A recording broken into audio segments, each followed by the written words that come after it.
देहिका का नाम ये कंबोधिलाल है, कैसा ही रंगो रूप है पैसा ही माल है।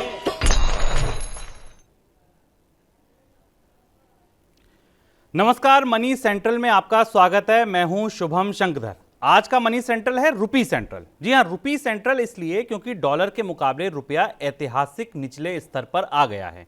आज रुपए की विस्तार से चर्चा करेंगे, जानने की कोशिश करेंगे कि रुपए की गिरावट का मतलब क्या है, इसके मायने क्या हैं, गिरावट आखिर आ क्यों रही है इतनी।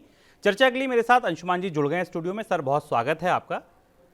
शुरू करें अपनी चर्चा, उससे पहले देखिए ऑन द शो यानी कि आज कार्यक्रम में खास क्या है। तो आज शुरुआत होगी रूस के पश्चिमी देशों पर पलटवार से।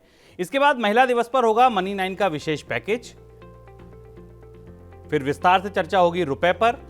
फिर लेंगे अंशुमान जी के साथ विदेशियों की खैर खबर, आखिर वो इतने अनमने क्यों हैं। और जाते जाते होगा बीमा का हाल कि बीमा महंगा होने वाला क्यों है। रूस एक तरफ यूक्रेन के साथ युद्ध लड़ रहा है और दूसरी तरफ पश्चिमी देशों की ओर से लगाए गए प्रतिबंधों पर धमकियों के वार कर रहा है। बाजार में तेल की सप्लाई रोकी जाएगी, ऐसी खबर आने के बाद रूस ने साफ कहा है कि यूक्रेन के लिए पाइपलाइन से दी जाने वाली गैस को भी रोक दिया जाएगा। सर, अगर यह धमकी वाकई जमीन पर उतरती है, कितनी बड़ी क्राइसिस हो सकती है यूरोप के लिए? शुभम, आज natural gas, European natural gas futures को देखकर लगा कि रूस जो कह रहा है वैसा कर भी सकता है। एक किस्म का एनर्जी वार शुरू करने की बात रूस ने आज कही है। रूस ने दो महत्वपूर्ण बयान दिए। एक तो ये कि अगर उसका तेल बाजार में रोका गया तो दुनिया में तेल की कीमतें $300 पर बैरल तक चली जाएंगी। और दूसरा, उसने कहा कि वो नॉर्ड स्ट्रीम से जो जर्मनी को जाने वाली गैस है और यूरोप को जाने वाली गैस है उसे रोक देगा। हमें याद रखना चाहिए कि 2009 में रूस ऐसा कर चुका है, जब उसने यूक्रेन के जरिए जाने वाली गैस को थोड़ा रेगुलेट किया था और उसके बाद यूरोप के बाजारों में काफ़ी अफरा तफरी फैली थी। युद्ध में सब कुछ जायज़ है और युद्ध में जिस तरीके के सैंक्शंस लगे हैं उसके बाद पुतिन ऐसा कर सकते हैं, ऐसी चेतावनी उन्होंने दी है। हालांकि करेंगे कि नहीं ये अलग बात है। दूसरी और महत्वपूर्ण बात जो सैंक्शंस के मोर्चे से खबर आई है वो ये आई है कि इस बार के सैंक्शंस इतने प्रिसीजन के साथ लगाए हैं पश्चिमी देशों ने कि पुतिन के आसपास का एक जो पूरा कॉकस है उद्योगों का, कंपनियों का, जो उनके अपने क्रोनी कैपिटलिस्ट हैं, रशिया क्रिप्टोक्रेसी और क्रोनी कैपिटलिज्म के लिए दुनिया में मशहूर और कुख्यात है, उसमें ऐसी करीब 600 कंपनियां और 600 लोग हैं जिनके कारोबारी हितों को बुरी तरह नुकसान पहुंचा है। पूरी दुनिया में उनके निवेश, पूरी दुनिया में उनकी संपत्तियां, पूरी दुनिया में उनके कारोबार अचानक ठप हो गए हैं, जिसका असर हमें पुतिन के आसपास और का जो उद्योग है और जो उद्योगों की परिस्थिति है उस पर दिखाई दे रहा है। और आखिरी सबसे बड़ी बात यह कि $630 बिलियन का जो फॉरेक्स रिजर्व पुतिन के पास है या रशिया के पास है, उसमें एक्सेस ना मिल पाना रूस की इस समय सबसे बड़ी समस्या और सबसे बड़ा संकट बना हुआ है। बिल्कुल, तो ये था रूस के युद्ध का अपडेट। आगे बढ़ते हैं। चारों तरफ आज महिला दिवस की बधाइयां, संदेश, शुभकामनाएं तैर रही हैं, लेकिन पैसे की दुनिया की रोशनी में आप देखिए तो ये बधाइयां आपको पाखंड जैसी दिखाई देंगी। हम ऐसा क्यों कह रहे हैं, इसके लिए आप देखिए मनी 9 की ये स्पेशल रिपोर्ट। महिला दिवस के बधाई संदेश पैसों की दुनिया में बेरंग नजर आते हैं। महिला सशक्तिकरण की बहसें वित्तीय समावेशन के मंच पर मौन हो जाती हैं। कमाई, खपत, बचत, निवेश के बाजार में पायलट सीट पर पुरुषों का ही कब्जा है।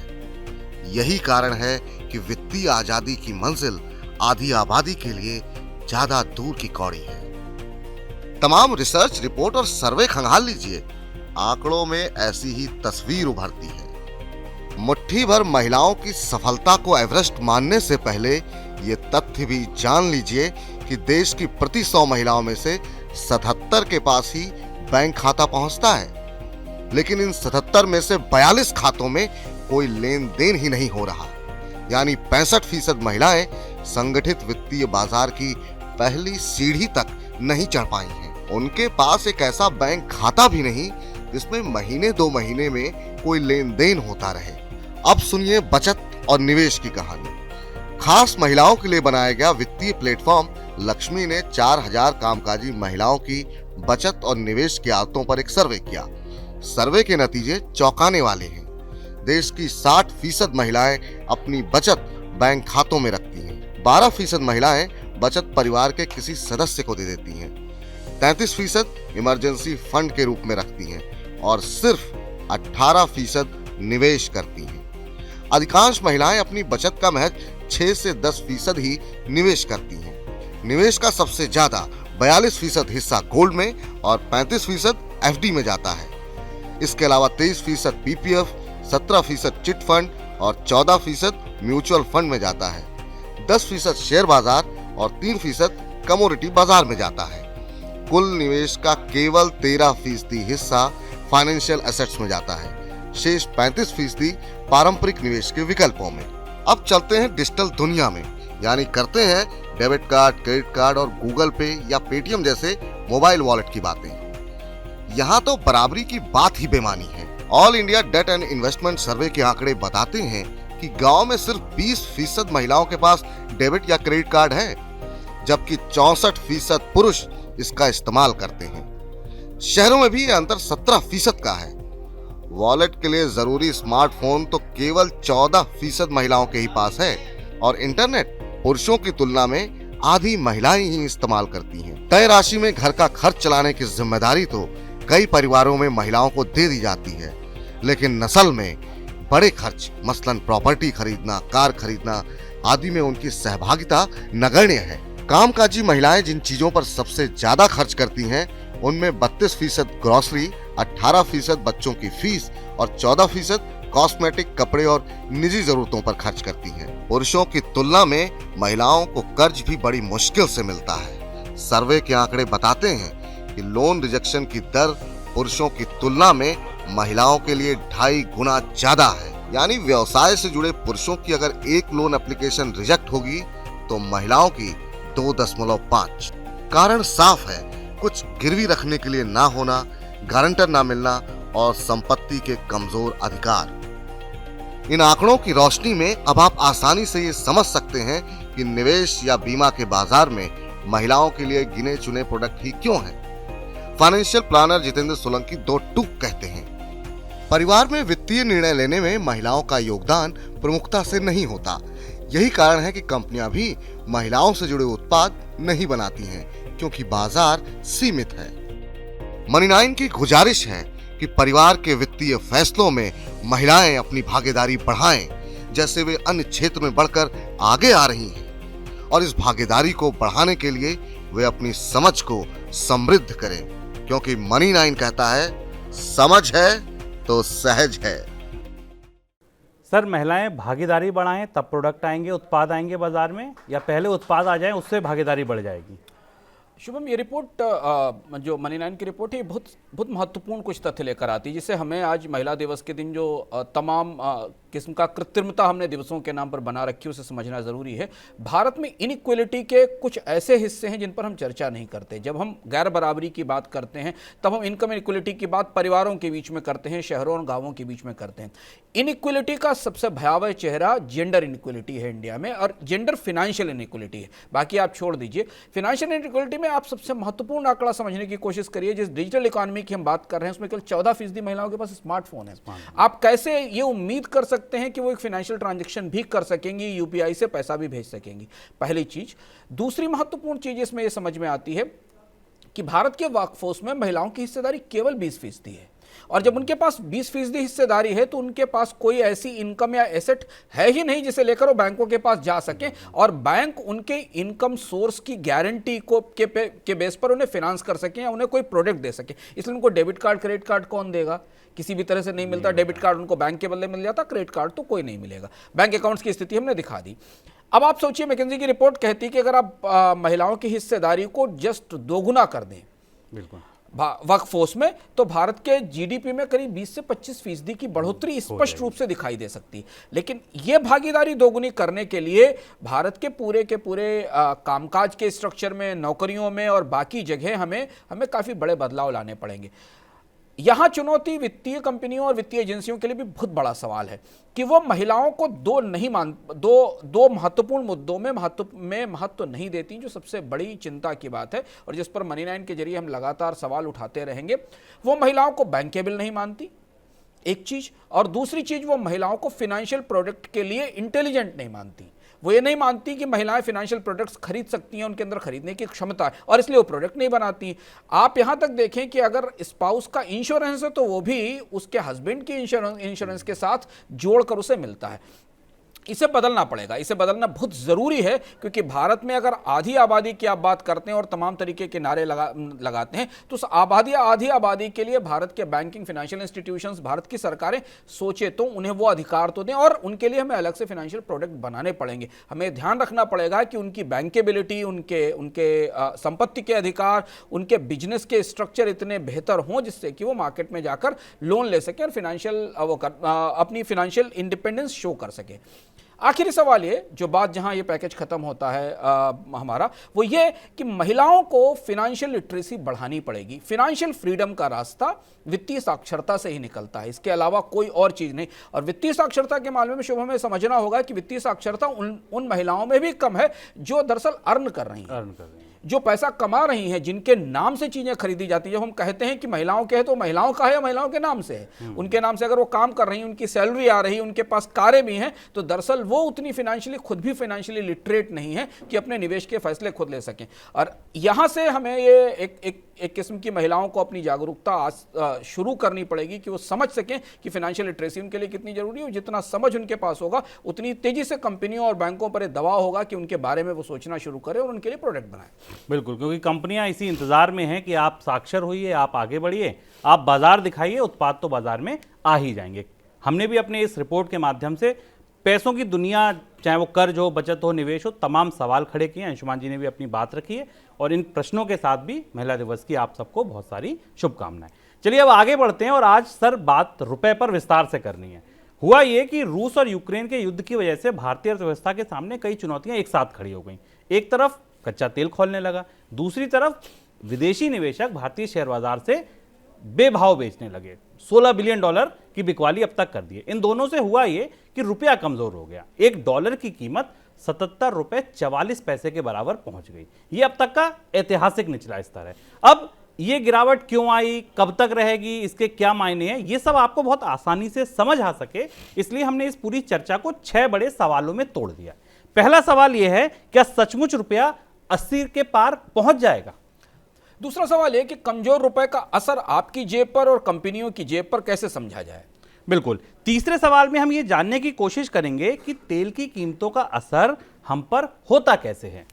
और चौथा सवाल यह कि बाकी कमोडिटीज, तेल के अलावा, तेल एक बहुत बड़ी कमोडिटीज है भारत के इंपोर्ट में, सब में, उसके अलावा जो बहुत सारे और आयात हैं सर्विसेज के और कमोडिटीज के, उन पर ये कमजोर होता रुपया जो 80 की तरफ बढ़ रहा है, वो कितना असर करेगा। कहते हैं कि कमजोर होता रुपया निर्यातकों के लिए अच्छी खबर है। कितनी अच्छी खबर है? क्या वाकई निर्यातकों को फायदा होगा इससे? ये 5वां सवाल है। और आखिरी सवाल ये जो आपके दिमाग में होगा कि क्या रिजर्व बैंक इस रुपए की गिरावट को थामने की कोशिश करेगा या नहीं। तो सर, पहले सवाल का जवाब, क्या वाकई 80 तक जा रहा है रुपया? हमारे पास 2-3 तरीके के आकलन शुभम बाजार में मौजूद हैं रुपए के 80 तक पहुंचने को लेकर। आज कई जगह सर्वे छपा हुआ है, जिस सर्वे से ये पता चला है कि भारत में रुपए की गिरावट को लेकर 3-4 अलग अलग रेंज दिखाई दे रहे हैं। एक रेंज जिस पर हमने पहले से चर्चा की थी, वो रेंज करीब 79 और 78 और 79 रुपए के बीच का है। लेकिन बहुत सारे ट्रेडर भारतीय बाजार में कच्चे तेल की कीमतों को लेकर जो दबाव बना हुआ है, विदेशी निवेशकों की जो निरंतर बिकवाली चल रही है, उसे देखते हुए वह ऐसा मान रहे हैं कि भारतीय बाजार में रुपए की गिरावट लंबी हो सकती है और ये 80 रुपए तक जा सकता है। गिरावट के कुछ और आंकड़े हमारे पास मौजूद हैं जो मैं निकाल के लाने की कोशिश कर रहा हूं आपके लिए। उसके हिसाब से अगर हम देखें कि भारतीय रुपए में पिछले सालों में जो गिरावट आई है, वो 73 रुपए से और 77 रुपए 70-44 तक आ गई है। करीब 4 से 5 रुपए की गिरावट है डॉलर की तुलना में। और 4 से 5 रुपए की डॉलर के मुकाबले गिरावट भारतीय निर्यात आयातकों के लिए काफी बड़ी है, उस स्थिति में जबकि बाजार में डिमांड टूटी हुई है। सर, दूसरा बड़ा सवाल कि इस गिरावट के असर को समझा कैसे जाए। मतलब ठीक है, रुपया गिर रहा है, हमको क्या करना है? अगर हम अर्थव्यवस्था के कोई 2 बांट आप ऐसे बताइए जिसको हम रखें और ये तोल सकें, अच्छा इतना नुकसान हुआ है। शुभ, यहां हमें समझना पड़ेगा कि भारतीय अर्थव्यवस्था का बुनियादी ढांचा कैसा है और उस ढांचे के हिसाब से रुपए की गिरावट हमें इतना असर क्यों करती है। हम अक्सर ये नहीं समझ पाते कि भारतीय अर्थव्यवस्था आयात आधारित अर्थव्यवस्था है, निर्यात आधारित अर्थव्यवस्था नहीं। भारत के जीडीपी में वर्ल्ड बैंक का आंकड़ा बताता है कि निर्यात का हिस्सा 19% से कम है, करीब 18.43% है। 2020 के हिसाब से 21 में और कम हुआ था। और आयात का हिस्सा 21% है, यानी 20.96%। यानी हम भारत की जीडीपी में जितना निर्यात भी करते हैं उसके बदले उससे कहीं ज्यादा आयात करते हैं। और इसलिए जब रुपया गिरना शुरू होता है या भारतीय करेंसी का डिवैल्यूएशन होता है, मूल्यन होता है, तो उतना फायदा हमें नहीं होता निर्यात आधारित अर्थव्यवस्थाओं की तुलना में, जितना नुकसान हमको अभी रुपए की गिरावट से होता है। करीब करीब 3.5% के आसपास भारतीय मुद्रा का मूल्यन हो चुका है इस साल। और यूक्रेन के बाद पर रूस के हमले के बाद इसमें करीब करीब 3.2% की और गिरावट आई है। अगर आप 5 साल का रेशियो देखें, क्योंकि मैं 5 साल का रेशियो समझना इसलिए जरूरी है कि भारतीय अर्थव्यवस्था की जो हमने पहले बात कही, आयात निर्भरता निर्यात उन्मुखता से कहीं ज्यादा है, इम्पोर्ट डिपेंडेंस ज्यादा बड़ी है एक्सपोर्ट ओरिएंटेशन की तुलना में। पिछले 5 साल में शुभम करीब 17.5% रुपया गिर चुका है। 17.5% की गिरावट रुपए में आ चुकी है। 2017 में करीब 65-47 का डॉलर का रेट था, जो अब हम 70 के आसपास खड़े हुए हैं और 78, 79 और 80 के आकलन आ रहे हैं। ये हमें बताते हैं कि अगर सिर्फ इसे आप इंपोर्ट की कॉस्ट में ट्रांसफर कर दें कि पिछले सालों में भारत में आयात की कॉस्ट कितनी बढ़ी और इसके बगल में ड्यूटीज की इंक्रीज को लगा दें, जिस पर हम इकोनॉमिक में एक बार चर्चा कर चुके हैं कि भारत में इंपोर्ट ड्यूटी बढ़ रही है, इन दोनों को एक साथ मिला दें तो आपको समझ में आ जाएगा कि महंगाई दरअसल बंदरगाहों से तैरकर भारत के भीतर आ रही है। बिल्कुल सर, आपने आयात की बात कही, बंदरगाहों की बात कही, और आयात सबसे बड़ा, अगर हम आयात की बास्केट देखते हैं तो जो सबसे ऊपर हमें दिखता है वो दिखता है तेल, जिससे हमें डराता है। तेल खौल भी रहा है युद्ध में, मुझे लगता है सबसे ज्यादा केंद्र में अगर कोई रहा तो वो तेल रहा। तेल की गिरावट को, ये रुपए की कमजोरी तेजी को, तेल की तेजी को माफ कीजिए, रुपए की कमजोरी और कितना गहरा कर देती है? इस साल भारत का ऑयल इंपोर्ट बिल करीब 111 बिलियन डॉलर होने की संभावना है, जो पिछले साल 94 बिलियन डॉलर था। अब ये बहुत बड़ी बढ़ोतरी है जो दिखाई दे रही है सिर्फ और सिर्फ कच्चे तेल की कीमतों में बढ़ोतरी और रुपए में गिरावट के कारण। दुनिया में इस समय अगर कच्चे तेल के पैरिटी में आप मुद्राओं को देखें तो 3 बड़ी करेंसीज हैं सबसे बुरी स्थिति में, एक टर्किश लीरा, दूसरा थाई बाट और तीसरा रूपी। भारत के लिए रुपए में गिरावट और महंगा कच्चा तेल मिलकर एक बहुत टॉक्सिक, एक बहुत जहरीला सी व्यवस्था बनाते हैं, जहां यह माना जा रहा है कि भारत में अगर रुपए की गिरावट को तेल की कीमतों में आप जोड़ लें तो लगभग भारत में कच्चे तेल की कीमतें 60 से 70% महंगा पड़ रहा है ब्रेंट भारत को, बाकी उन देशों की तुलना में जिनकी करेंसी स्टेबल है। इंडिया ने पिछले साल करीब करीब 62.2 बिलियन डॉलर का खर्च किया था 196.5 मिलियन टन क्रूड के इंपोर्ट पर 2020-21 में, जबकि ग्लोबल ऑयल प्राइसेस अपने लोएस्ट लेवल पर थे। अब वहां से हम वो लेवल 40, 45, 50 का था, बल्कि एक दौरान तो वो बहुत नीचे चले गए थे, जीरो तक आ गए थे। उसकी तुलना में अगर आप कंपेयर करें तो 62 से हम 111 बिलियन डॉलर के इंपोर्ट बिल पर आ गए। और यही वजह है कि भारत के आर्थिक आकलनों को लेकर अब चिंता सबसे ज्यादा दिखाई दे रही है, क्योंकि ऑयल इंपोर्ट का बढ़ता बिल भारत के करंट अकाउंट डेफिसिट को, जो विदेशी मुद्रा की आवक और निकासी का फर्क बताता है मोटे तौर पर, उसमें बढ़ोतरी का रिस्क दिखाया जा रहा है। और 3.2% की बढ़ोतरी से ज्यादा ऊपर होने के करंट अकाउंट डेफिसिट होने की संभावना दिखाई जा रही है। और ये देखिए, एशिया की तमाम करेंसीज आप देखिए तो भारतीय रुपया कमजोर करेंसीज में शीर्ष पर है, सबसे ऊपर है। सर, अब तेल के अलावा बहुत सारी और चीज़ें हैं, कमोडिटीज़ हैं जो हम आयात करते हैं। अगर तेल से हमारी मुसीबत इतनी ज़्यादा बढ़ रही है तो और कमोडिटीज़ ये हमारी मुसीबत कितनी ज़्यादा बढ़ा देता है? दूसरा सबसे बड़ा आयात इंजीनियरिंग और ट्रांसपोर्ट इक्विपमेंट का 40 बिलियन डॉलर का आयात है। और capital goods Bharat capital goods के लिए विदेश पर निर्भर है, क्योंकि बड़ी मशीनें और बड़े संयंत्र आपको भारत में कैपिटल इन्वेस्टमेंट के लिए चाहिए, जिस कैपेक्स की हम बात करते हैं। ये इंपोर्ट 17.5% की तो गिरावट है, पिछले 5 साल की देख लें और आज की गिरावट देख लें, और उन देशों में भी महंगाई का जो असर उसे देख लें, तो जो दूसरा सबसे बड़ा सेक्टर आयात की दृष्टि से महंगा होने वाला है वो कैपिटल गुड्स हैं। और कैपिटल गुड्स महंगा होने के कारण कंपनियों की कॉस्ट बढ़ेगी और कॉस्ट घूमकर हमारी और आपकी जेब तक आएगी, चाहे वो कार बनाने की फैक्ट्री में लगने वाले कैपिटल गुड्स हों या फूड बनाने की फैक्ट्री में लगने वाले कैपिटल गुड्स हों। दूसरा एक इंपॉर्टेंट पार्ट यह है कि कुकिंग कोल भारत आयात करता है, और इसीलिए हमने कोल सेक्टर में काफ़ी हलचल और काफ़ी उथल पुथल देखी है। कुकिंग कोल का जो कोयले का आयात है वो दूसरा आयात है, जिस पर सीधा असर हमें कच्चे तेल की कीमत में गिरावट और रुपए के कमज़ोर होने में बढ़ोतरी और रुपए के कमज़ोर होने का दिखाई देगा। तीसरी और महत्वपूर्ण चीज़ जो सबसे महत्वपूर्ण है वो इलेक्ट्रॉनिक्स है। भारत का के निर्यातों में एक बड़ा हिस्सा इलेक्ट्रॉनिक्स का है, पर भारत इलेक्ट्रॉनिक्स कंपोनेंट का बड़े पैमाने पर आयात करता है, और रुपया जितना कमजोर होगा, ये तीसरा और सेक्टर है जिस पर गहरा असर दिखाई देगा। अब तीनों को अगर आप एक साथ मिला लें तो एक तरफ है कच्चा तेल, दूसरी तरफ है इंजीनियरिंग इक्विपमेंट्स, और तीसरी तरफ है इलेक्ट्रॉनिक कंपोनेंट्स, और थोड़ा हिस्सा अगर आप मान लें तो कोल का और कुछ और कमोडिटीज का मिला लें, तो ये पूरा इंपोर्टेड इन्फ्लेशन का एक टॉक्सिक हिस्सा बनता है, जो रुपए के कमजोर होने के कारण या रुपए के 80 की तरफ जाने के कारण सारे लोगों को, लगभग सारी कंपनियों को लगातार अपने लागत के आकलन, घाटे के आकलन, कीमतों के आकलन बदलने पर मजबूर कर रहा है। यह है रुपए का वो गहरा असर जो आपकी जेब तक पहुंच चुका है, कुछ हद तक पहुंच चुका है और कुछ हद तक पहुंचने वाला है। और ये आपकी जेब तक किन प्रोडक्ट के माध्यम से पहुंचेगा, किन बाजारों से पहुंचेगा, ये इस कार्यक्रम के अंत में आप एक मनी ज्ञान आएगा, उससे जान सकते हैं, समझ सकते हैं। सर, ये बहुत सारी बातें हो गई महंगाई की, अब एक अच्छी खबर बताइए। क्या कहते हैं कि रुपया जब भी कमजोर होता है एक्सपोर्टर्स को बड़ा फायदा होता है, तो उनको हो रहा है फायदा या उनको भी नहीं होगा? अब यहां भी एक दिलचस्प बात है, भारत के एक्सपोर्ट में शुभम इंपोर्ट इंटेंसिटी बहुत ज़्यादा है। जैसे हमने बताया कि भारत के जीडीपी में इंपोर्ट्स का हिस्सा एक्सपोर्ट्स के हिस्से से बड़ा है। सिर्फ गारमेंट और टेक्सटाइल जैसे सेक्टर हैं जहां इंपोर्टेड कंपोनेंट का हिस्सा निर्यात योग्य उत्पादन बनाने में कम है, उन्हें इसका सीधा फायदा मिलता दिख रहा है, लेकिन वहां भी गारमेंट में कंपटीशन बहुत ज़्यादा है। और एक चीज़ और समझना ज़रूरी है कि भारतीय रुपये की कमजोरी का फायदा शुभम भारतीय निर्यातकों को तब मिलता है जब कंपेरेबल करेंसी डिवेल्यू ना हुई हो। भारत से प्रतिस्पर्धा रखने वाली जो मुद्राएं, चाहे वो बांग्लादेशी रुपया हो, चाहे वो चीन का युआन हो, चाहे वो साउथ ईस्ट एशिया की करेंसीज हो, तो वो जो चार्ट हमने भी देखा, तो उस चार्ट में देखिए कि सिर्फ वो चार्ट यही नहीं आपको दिखाता है कि भारतीय मुद्रा कमजोर हुई, लेकिन भारत से अंतर्राष्ट्रीय एक्सपोर्ट मार्केट में प्रतिस्पर्धा रखने वाले जो देश हैं, ताइवान का डॉलर देख लीजिए, इंडोनेशियन रुपया देख लीजिए, ये सब भारत की कॉम्पिटिटिव करेंसी है। यहां से वो उत्पाद बनकर दुनिया के बाजार में जाते हैं, तो जितना गेन आपको हुआ है उतना ही उनका भी प्रोडक्ट कॉम्पिटिटिव हो गया है। एक चीज ये, दूसरी चीज ये कि गारमेंट को छोड़कर बाकी जो हिस्से हैं, जैसे भारत के जो प्रमुख निर्यात हैं वो क्या है? भारत के प्रमुख निर्यात हैं जेम्स एंड ज्वेलरी, भारत का प्रमुख निर्यात है रिफाइनरी प्रोडक्ट, और भारत का प्रमुख निर्यात है इलेक्ट्रॉनिक्स। फिलहाल ये तीन बड़े सेगमेंट हैं जो हमारे सामने खुलते हैं। जेम्स एंड ज्वेलरी में रॉ जेम्स की कॉस्ट रूपी के डिवेल्यूएशन के कारण बढ़ी है, सप्लाई चेन डिस्ट्रप्शन के कारण बढ़ी है, और दुनिया के बाकी हिस्सों से जहां से रॉ जेम्स आते थे वो महंगे पड़ रहे हैं, सप्लाई नहीं हो पा रही है। तो जितनी कॉस्ट उसकी बढ़ी है उतना फायदा निर्यातकों को रुपए की गिरावट का होने की संभावना नहीं।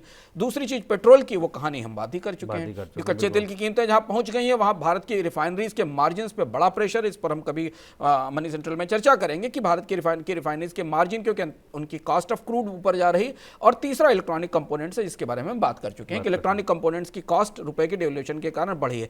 तो नेट अगर आप देखिए ना, तो भारत के एक्सपोर्टर्स के लिए कमजोर रुपया बहुत फायदे का सबब बनता नहीं दिखाई देता, एक छोटे से हिस्से को छोड़ दिया जाए, क्योंकि कंपेरेबल करेंसीज के साथ भी इसे कंपेयर करके देखा जाए तो शायद भारत के रुपए को भारत के निर्यातकों को 0.5% का या 1% के आसपास का फायदा दिखाई देगा, वो भी सिलेक्टिव सेक्टर्स में। सर, फिर अगला सवाल यही है मेरा कि अगर संकट ही संकट है, दिक्कतें ही दिक्कतें हैं, चुनौतियां ही चुनौतियां हैं, तो आरबीआई क्या इसको गिरावट को रोक सकता है? फिर रोकना चाहिए? अगर आप रिजर्व बैंक की रिपोर्ट की तरफ से देखें ना, तो एक बहुत दिलचस्प चीज दिखाई देती है। मैं रिजर्व बैंक की रिपोर्ट पढ़ रहा था, जनवरी में रिजर्व बैंक ने कहा कि जो उसका रियल इफेक्टिव एक्सचेंज रेट है, जिसको रीर बोलते हैं, ये रीर वो पैमाना है जिसके आधार पर भारत की करेंसी का डॉलर के बदले एक्सपोर्ट वेटेड एवरेज निकाला जाता है। निर्यातकों के निर्यात के फायदे के हिसाब से एक एवरेज निकाला जाता है जिसको हम रीर कहते हैं। उस हिसाब से भारत की करेंसी अभी 4% ओवर वैल्यूड है। ओके, उस हिसाब से भारत की करेंसी 4% ओवर वैल्यूड है, ये रिजर्व बैंक का अपना आकलन बताता है। तो फिर 80 की क्या आकलन गलत नहीं है? जब बाजार में लोग 80 पर जाने की बात कह रहे हैं, और रिजर्व बैंक की स्ट्रेटजी को आप अगर गौर से देखें, भारतीय करेंसी में लगातार कोई क्रैश नहीं आया। हम कंसिस्टेंटली स्लो डिवैल्यूएशन देख रहे हैं, धीमे धीमे रूपी का डिवैल्यूएशन हो रहा है। रिजर्व बैंक रूपी को धीमे धीमे नीचे गिरने देगा। हस्तक्षेप और दखल बाजार में उसी समय करेगा जब बहुत ज्यादा पैनिक आएगा, और वो प्रक्रिया लगातार हम देख रहे हैं। अगर आप 4% के ओवर वैल्यूएशन का फॉर्मूला लगा लें, तो रुपए का अगला स्तर 80 होने में, 79 होने में मैं कहीं कोई शक नहीं दिखाई देता, क्योंकि रिजर्व बैंक भी ये चाहता है कि रुपया एकदम क्रैश ना हो, धीमे धीमे नीचे गिरता चला जाए। लेकिन हाँ, इसका असर बाकी जिन चीज़ों पर दिखाई देगा, हमारी जेब पर, हमारे आयात पर, आपके घर में लगने वाले फ्रिज से लेकर आपके हाथ में स्मार्टफोन तक, आपके घर में आने वाली बिजली से लेकर आपको मिलने वाली वैसलीन और क्रीम तक, उन सारी चीज़ों पर या आपके एफएमसीजी प्रोडक्ट्स पर उन सारी चीज़ों पर जो दिखाई देगा वो हमारे सामने रहेगा। और इसलिए आने वाले 6 महीने में, 4 महीने में, 5 महीने में भारत में इंपोर्टेड इन्फ्लेशन का एक बड़ा कंट्रीब्यूशन भारत की महंगाई में होने वाला है, आयातित महंगाई को सामने लाने में। रिजर्व बैंक के साथ सरकार का सवाल मैं अपनी तरफ से जोड़ देता हूं, फिर हम आगे आते हैं।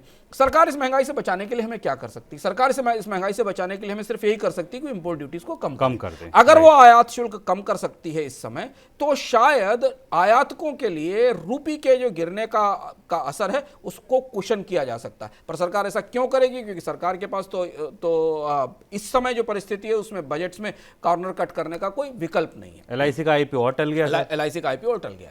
बिल्कुल। तो ये थी रुपए पर हमारी विशेष कवरेज, जहां आपने गिरावट का कारण, गिरावट के असर, क्या क्या महंगा हो जाएगा, RBI कुछ क्यों नहीं कर सकता, सरकार क्या कर सकती है, सब कुछ विस्तार में समझ लिया। आगे बढ़ते हैं। भारतीय शेयर बाजार में विदेशी निवेशकों की बिकवाली लगातार जारी है।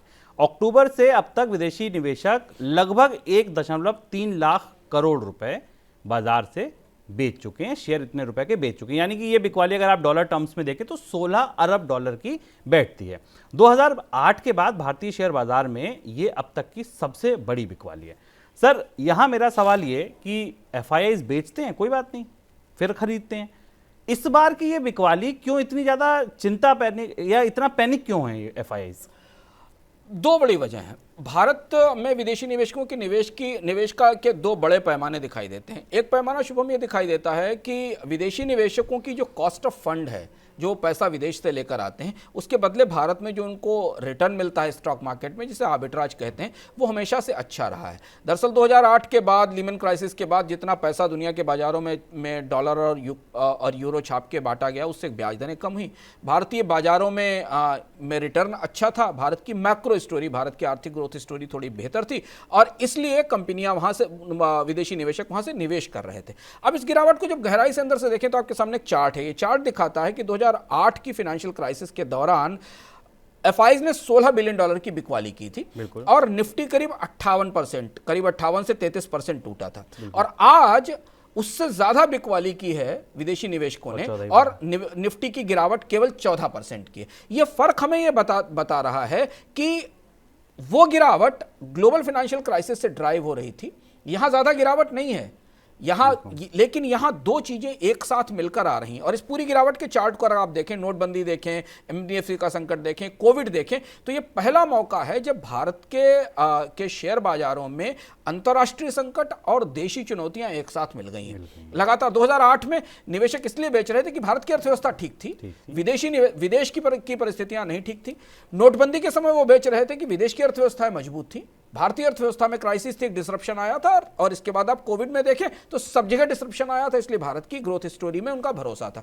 यहां आकर हमें दिखाई देता है कि एक तरफ अंतर्राष्ट्रीय बाजार में कर्ज महंगा होने वाला है, ब्याज दरें बढ़ने वाली हैं, दूसरी तरफ भारत की जो मैक्रो पिक्चर है, भारत में महंगाई, भारत में ब्याज दरें, भारत में खपत, ये सारी चीजें एक साथ डिस्टर्ब हो गई हैं। तो जो ग्लोबल इकोनॉमिक मेल्टडाउन या स्लो डाउन है वो भारत के साथ मिला हुआ है और इसलिए हमें दिखता है कि निफ्टी में गिरावट उतनी नहीं है, लेकिन बिकवाली कम विदेशी निवेशकों की 2008 से कहीं ज्यादा दिखाई दे रही है। सर, तो क्या इसी वजह से ये जो आपने मैक्रोज बताए जिसकी चिंता FIIs को है, क्या इसी वजह से जो क्रेडिट स्विस ने डाउनग्रेड किया है उसके तार भी कहीं यहीं से जुड़ते हैं? हाँ, अब ऐसी परिस्थिति में जब युद्ध होता है, लंबी मंदी की परिस्थिति आती है, एनर्जी इन्फ्लेशन दुनिया में सबसे महत्वपूर्ण है और हमें अक्सर नहीं समझ पाते कि भारत की कंपनियों के मुनाफों से ज्यादा विदेशी निवेशकों को यह बात प्रभावित करती है कि भारत की अर्थव्यवस्था के मैक्रोज, भारतीय अर्थव्यवस्था के जो व्यापक फंडामेंटल्स हैं वो कैसे काम करते हैं। और विदेशी निवेशकों को पता है कि एनर्जी की इन्फ्लेशन भारत के लिए सबसे बड़ी चुनौती है और उन सारी अर्थव्यवस्थाओं के लिए बड़ी चुनौती जो इंपोर्ट डिपेंडेंट है और जिनके पास ऊर्जा के स्रोत नहीं। क्रेडिट स्विस ने भारत को अपने सेटअप में अंडरवेट किया है और चाइना में निवेश किया है। यह शिफ्ट क्यों दिखाई दे रहा है? यह शिफ्ट आने वाले समय में थोड़ा और बढ़ेगा शुभम, क्योंकि ऐसी सिचुएशन में जब अंतर्राष्ट्रीय बाजार पर दबाव है, युद्ध है, तो विदेशी निवेशक आमतौर पर कमोडिटी ओरिएंटेड इकोनॉमीज की तरफ मूव करते हैं। हालांकि कमोडिटी की कीमतों में बढ़ोतरी मंदी की शुरुआत मानी जाती है। माना जाता है कि अगर कमोडिटी महंगी होंगी तो फिर इसके बाद महंगाई आएगी और महंगाई आएगी तो फिर चीजें दूसरे साइकिल में जाएंगी, खपत कम होगी। लेकिन ये जो मूवमेंट है ये 2 जगह जा रहा है। या तो जो स्टेबल करेंसीज हैं उनकी तरफ जाएगा या वहां जाएगा जहां पर कमोडिटीज हैं, उन इकोनॉमीज में जाएगा। और इसलिए ये शिफ्ट हमको दिखाई दे रहा है कि 1 लाख करोड़ 1.25 लाख करोड़ के आसपास की बिकवाली विदेशी निवेशक कर चुके हैं। जबकि अगर आप परोक्ष रूप से भारतीय अर्थव्यवस्था का सामने का चेहरा देखें तो आपको लगेगा तो हम तो मंदी से उबर गए हैं, हमारे तो आर्थिक विकास दर बेहतर हो रही है, सारे बिजनेस, सारे कामकाज, सारे कारोबार खुल गए हैं। पर दरारें दो हैं, दरार है कच्चे तेल की कीमत, गिरता रुपया और उसका सामूहिक रूप से भारतीय अर्थव्यवस्था पे असर, जो कि लंगड़ाते हुए रिकवरी से आने की कोशिश कर रही। इसलिए हमें ये घटनाक्रम महत्वपूर्ण और इस पर चर्चा करना जरूरी है। सर, आपने कहा कि पहली बार ऐसा हो रहा है जब ग्लोबल और घरेलू लेवल दोनों जगह एक साथ संकट है। आपने ये भी बताया कि जो ये बिकवाली है ये अब तक की सबसे ज़्यादा बिकवाली होगी, 2008 से भी ज़्यादा हो गई है। बाजार वहीं टिके हैं, बाजार इसलिए टिके हैं कि डीआईज अभी भी पैसा डाल रहे हैं। तो क्या मानेंगे, डीआईज फंस गए फिर यहाँ? भारतीय शेयर बाजार में शुभम, भारतीय शेयर बाजार का स्ट्रक्चर पिछले 10 सालों में काफ़ी रोचक ढंग से बदला है। अब इसको देखने के दो तरीके हो सकते हैं। आप एक तरफ से अगर देखने की कोशिश करें तो आपके लगेगा कि भारतीय बाजार सो कॉल्ड आत्मनिर्भर हो रहे हैं, यानी भारतीय बाजार में जो बड़ा हिस्सा है वो भारत के निवेशकों का है, एसआईपी इन्वेस्टर्स का है, डोमेस्टिक म्यूचुअल फंड कंपनीज का है, बैंक्स का है, एलआईसी का है। और विदेशी निवेशकों के निकलने के बाद भी बाजारों में उतना बड़ा पैनिक या उतनी बड़ी गिरावट नहीं दिखाई दे रही। ये हमारे लिए संतोष की बात है और अच्छी बात है, क्योंकि इतना कुशन हमारे पास बाजार में तैयार है कि विदेशी पूंजी अगर निकल भी जाए तो हम उसको बर्दाश्त कर सकते हैं। इसलिए हम देखते हैं कि 500-600 अंक की रिकवरी एक तेज गिरावट के बाद तुरंत आ जाती है। यानी विदेशी निवेशक जो स्टॉक्स बेच रहे होते हैं उनके लिए बाजार में ग्राहक मौजूद रहते हैं। लेकिन अब हमें देखना होगा कि मान लीजिए विदेशी निवेशकों की बिकवाली, नई खरीद नहीं आई अगले 2 महीने, 3 महीने तक, 4 महीने तक, भारतीय निवेशकों के पास तो फंड्स हैं, क्योंकि हमारे आपके एसआईपी जा रहे हैं, हम पैसा दे रहे हैं तो एसआईपी के पास, उनके पास फंड जा रहे हैं। लेकिन क्या वो अकेले मिलकर बाजार में रिटर्न का वो लेवल बरकरार रख पाएंगे जो एफआईज के साथ बना हुआ था? क्या भारतीय बाजार उतना रिटर्न दे पाएंगे जब एफआईज और डीआईज मिलकर बाजार में निवेश करते थे? क्योंकि एक पहिया जो है वो पंचर हो रहा है, दूसरा एक पहिया क्या बाजार को उतनी तेज दौड़ा पाएगा? और अगर वो नहीं दौड़ा पाएगा तो उसका असर हमें मीडियम से शॉर्ट टर्म में बहुत सारी स्कीमों के रिटर्न पर, चाहे वो म्यूचुअल फंड हो, चाहे वो एलआईसी हो, चाहे वो आप पेंशन फंड्स हो, चाहे ईटीएफ हो, इनके ऊपर दिखाई देगा। और इसलिए बहुत सारे लोग इस बात की संभावना या आकलन जारी कर रहे हैं कि भारतीय बाजारों में जो बहुत अच्छे रिटर्न का दौर है वो थोड़े समय के लिए रुकेगा। लेकिन हाँ, अगर लंबे दौर के आप निवेशक हैं तो आपके लिए कोई समस्या नहीं, क्योंकि लॉन्ग टर्म में बाजार हमेशा हर चीज को बीट करते हैं और अच्छा रिटर्न देते हैं। और वैसे भी भारतीय बाजार में कोई विकल्प निवेश के लिए है भी नहीं, तो आपको मजबूरी में आपको मार्केट में इन्वेस्ट रहना है, क्योंकि एफडी या बाकी निवेश के उपकरण उतना रिटर्न नहीं देते जो खराब से खराब स्थिति में भी आपको बाजार से मिल जाए। चलिए, अगली खबर, जो आखिरी खबर है आज के शो की हमारी, वो है गाड़ियों का इंश्योरेंस प्रीमियम जल्द महंगा होने वाला है। जी हाँ, महंगाई ने ये घर भी देख लिया। बीमा नियामक इरडा ने थर्ड पार्टी इंश्योरेंस के प्रीमियम 5% से 21% तक बढ़ाने का प्रस्ताव रखा है। ये प्रस्ताव अलग अलग क्षमता वाली कारों पर, अलग अलग क्षमता वाली बाइक्स पर रखा गया। जैसे 350 सीसी से ज़्यादा की अब जो बाइक्स हैं उनका प्रीमियम 21% तक बढ़ सकता है, जबकि मिड लेवल साइज क्षमता वाली जो हैं उनका 15% बढ़ सकता है। सर, यहाँ क्या हो गया, ये क्यों बढ़ाने लगे दाम? पहले हम समझ लेंगे थर्ड पार्टी प्रीमियम क्या होते हैं। थर्ड पार्टी प्रीमियम ये होते हैं कि आपकी गाड़ी से या आपकी बाइक से या कार से यदि कोई दुर्घटना होती है और उसमें कोई तीसरा व्यक्ति घायल या इंजर्ड होता है तो उसको कवर किया जाता है। कानूनन ये थर्ड पार्टी इंश्योरेंस पार्ट है ऑटोमोबाइल और बाइक के इंश्योरेंस का, इसलिए वो ज़रूरी है। 2020 में कंपनियां इसे बढ़ाने का दबाव 2019 से बना रही हैं। उसकी 2 वजह हैं, लेकिन पिछले साल शायद कोविड के कारण इरडा ने उसे टाल दिया था और अब जब आया है तो बहुत बड़ा होकर आया है और इससे आपका बीमा प्रीमियम महंगा होगा, आपके लिए कार या बाइक का इंश्योरेंस महंगा होगा। इसकी 2 बड़ी वजह हैं। एक वजह ये कि जितनी भी इंश्योरेंस कंपनियां हैं वो एक फिनांसिंग मॉडल का इस्तेमाल करती हैं जिसको हम री इंश्योरेंस कहते हैं। यानी वो जितना इंश्योरेंस आपको देती हैं उसके बदले उस बीमा पर वो एक बीमा खरीदती हैं, जो दुनिया के बड़े फंड निवेशक या फंड मैनेजर्स देते हैं जो सस्ती पूंजी रखते हैं। उसकी कॉस्ट लगातार बढ़ रही है और अब कंपनियों को ये महसूस हो रहा है कि उसकी कॉस्ट बढ़ने के कारण उन्हें अपने प्रीमियम में बढ़ोतरी करनी चाहिए, थर्ड पार्टी इंश्योरेंस के प्रीमियम में। यहाँ से हम दूसरी तरफ भी जोड़ सकते हैं कि सिर्फ यही नहीं है, हेल्थ इंश्योरेंस में भी और लाइफ इंश्योरेंस में भी हम कंसिस्टेंटली बढ़ोतरी देख रहे हैं। वहाँ भी री इंश्योरेंस की कॉस्ट बढ़ने के कारण ये दिखाई दिया है। री इंश्योरेंस की कॉस्ट आने वाले समय में और बढ़ेगी, क्योंकि जून की तरफ हम बढ़ रहे हैं, जब फेड रिजर्व अपनी तरफ से मार्च की तरफ हम बढ़ रहे हैं, जब फेड रिजर्व अगले 2-3 महीनों में ब्याज दरों में बढ़ोतरी करेगा, और शायद उसी की तैयारी दुनिया की जो री इंश्योरेंस कंपनियां हैं वो कर रही हैं, जिसलिए उन्होंने इंश्योरेंस को दिए जाने वाला जो फंड है, जो कर्ज है, उसकी लागत बढ़ा दी, जो तैरकर अब हमारी पॉलिसी के रिन्यूअल तक आ गई। बिल्कुल। तो महंगाई कई दिशाओं से आ रही है, और हम अपने मनी सेंट्रल, मुझे लगता है कि हर दूसरा ही दिन जाता होगा सर, जब कहीं ना कहीं आप डरा ना देते हो कि वहाँ से भी महंगाई आ गई। खैर, फिलहाल आज के शो में जुड़ने के लिए, चर्चा करने के लिए, खबरों पर विस्तार से बात करने के लिए बहुत बहुत शुक्रिया आपका। आप सब लोगों का भी शुक्रिया। जाते जाते मनी ज्ञान, जैसा मैंने आपसे कहा था, आप जरूर देखिएगा कि कच्चा तेल जब महंगा होता है, रुपया जब कमज़ोर होता है, तो कौन कौन सी चीज़ें महंगी हो जाती हैं। और हाँ, एक और ज़रूरी चीज़, अगर आपको लगता है कि हमें किसी मुद्दे पर बात करनी चाहिए, अगर आपको लगता है कोई खबर आप विस्तार से समझना चाहते हैं, अंशुमान जी का नज़रिया उस पर जानना चाहते हैं, तो हमें कमेंट बॉक्स में ज़रूर लिखिए। और हमारी कोशिश रहेगी कि मनी सेंट्रल में एक ऐसा सेगमेंट हम इंट्रोड्यूस करेंगे कि जहां आप पूछेंगे, हम बताएंगे। शुक्रिया।